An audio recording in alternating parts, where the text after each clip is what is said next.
Oh, I'm not going. You know, it slants down. Yeah. We were asked to. Then your voice will really project. Okay. What? Hey. What? Okay, today. See, I have the right to go. All right, today. Let's walk through a couple examples here of what we're going to be going into. Now, obviously, you're doing composite functions and you're doing inverses today.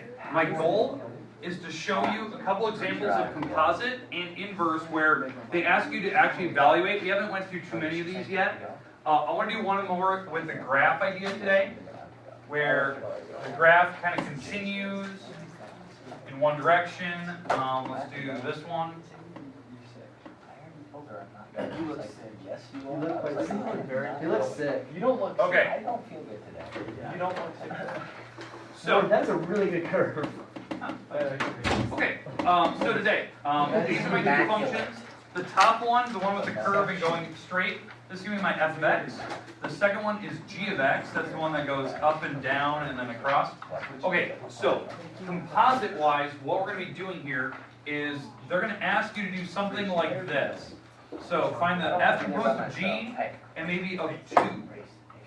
Okay, that means what this stands for, it means you have to go g of 2. You have to go g of 2, and whatever that answer is, you're plugging it into the f function. Because it's f composed of g with 2 plugged into it. Does everyone understand like what these mean now? Okay, so what we talked about yesterday is that you have to find this answer first. Once you have that answer, then I can plug that answer into the f function. So we have to find g of 2. So the g function is this one. We have to find 2 on the x-axis and read off what this value is. So that is 1, 2, 3, 4, 5, 6, 7. So that's 7. So g of 2 is an actual 7. It's the highest point on the graph. And then f of 7 now is an actual number, and that's my final answer what they're looking for. So f of 7. So I got to find 7 now for the f. So 1, 2, 3, 4, 5, 6, 7. And it looks like the answer is a 2. Okay, there's your answer. Makes sense what you're doing. You're finding the first one, which is g of 2. You're plugging that number in, and then you're using that number for the f function. You're going inside out. You have to use the graph to figure it out. All right. Questions, comments?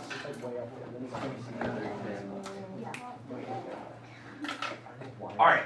Now, next one.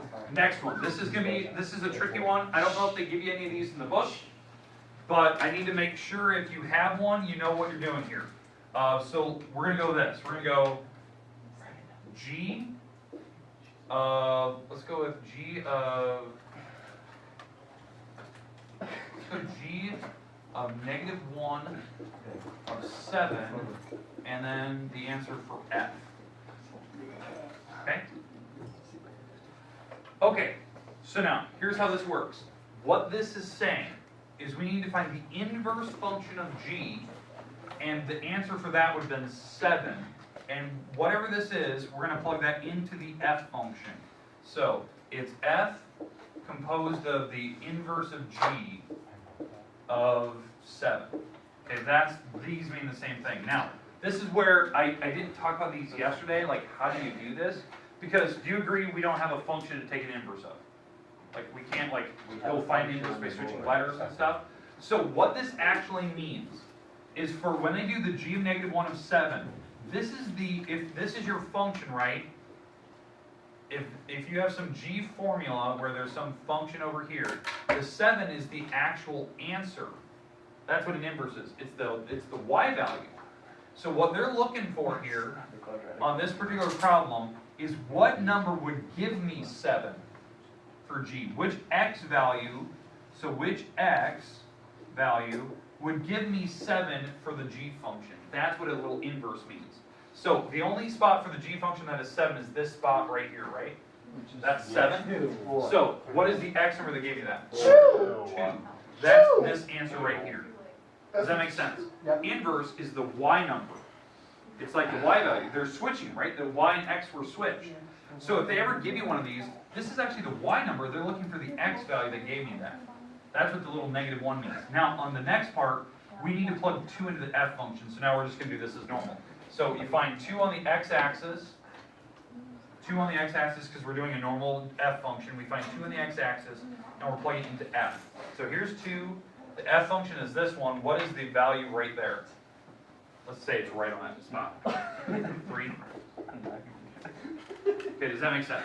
Like what we're doing here? How you find the values of it? Yeah. I forgot to talk about that yesterday. If they ever give you a negative, like an inverse, that's the y number that they're giving you, and they wanted the x number that gave you that 7. So that's an inverse. Because sometimes they just give you grids. Like they just give you this, or they give you a table, and they're asking you to find the numbers. In fact, I'm going to do that one right now for you. I'm going to do a table, just so you can see this. It's probably the best graphic. Alright. Yeah, it was pretty good. It's on camera. Yeah, that's not bad. Alright, here we go. So the next one, this is my last example today. If they give you a table, and I don't know what they're going to do here, but they give me a table, and let's say this is my x numbers, these are my f functions, and these are my g functions of x. So let's say this is -1, 0, 1, 2, and 3. Let's say this is a 5, a 4, a 3, 2, a 1. Let's go with 0, 1, 2, 3, and 4. Alright, so yeah, just kind of making up numbers here. Alright, so now if I ask for this, f of g of fg of 2. Yeah, let's do that. fg of 2. Okay, so now what we have to do is we have to find what g of 2 will be first. We have to find this first. So g of 2, so you got to find the g function, and when I plug in an x of 2, what would g spit out? 1. Okay, does that make sense? G of 2 will spit out the number 1, because these are the x numbers they're plugging. This is the y value that came out. So now I'm doing f of 1. Well, here's 1. What would f spit out? 3! That's your final answer. You're going inside out. Now, if we happen to do an inverse on this problem, where they do something like this, where they go g of the inverse of f of -2. no, let's go with the inverse of f of You can always choose 4. whatever number you want. It's called a number line. let's go Infinite solution. 1, let's 5, go 5. 4. L. Okay, so now we're doing inverse function of f first. So that means, so if I get rid of all these little arrows things here, so I'm not confusing anyone. Alright, here we go. Alright, so now we're doing the inverse of f function. Okay. So the inverse of f, that would give me 4. So I'm looking for what x value would give me 4, because that's what an inverse is. So f of -1 of 4, that means this number is 4. What is the x number that spit that out? 0. That's how an inverse works. You go backwards. You don't go this way, you go backwards to figure out what the x was that gave me 4. That's what the little -1 means. It's an inverse function. Now we have to figure out what is g of 0 now? 7. 3. G of 0 is 3. G of 0 is equal to 3, and that's my final answer. That's what they're looking for. Okay, it just happens to be the same number of cases. But okay, is there any questions with how the graphs and the charts work? Homework today, pretty straightforward. You're not graphing any problem. If they ask you to graph, ignore that. All they're asking you to do is, find what you get when you add functions together, figure out the domains, subtract, multiply, divide functions, do composite functions, maybe plug in some numbers, find some inverses, and then plug in some numbers and charts and stuff.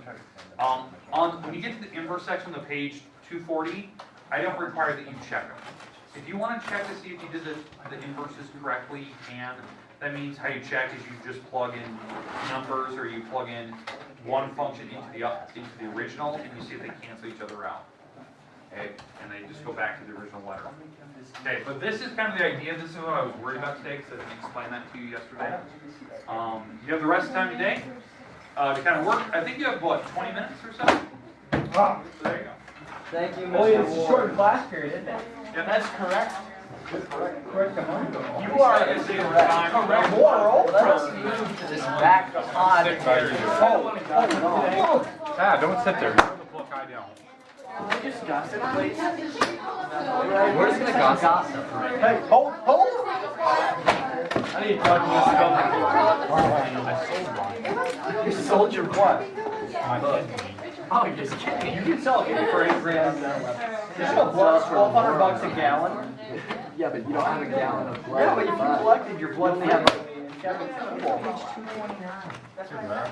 229. Oh, you just pulled it back. What's number?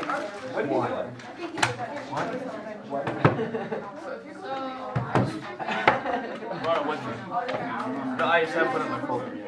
Number 1. Do not serve. Find the domain. All real. All real. Is that actually Twice in a row, then. Yeah, I can see that. 7. Yeah, like if they call you once, they call you right away. Not all real. It's a Ferrari. Tori had to get through now. It's a The Ferrari. worst part, it wasn't even as only one. It was just my family.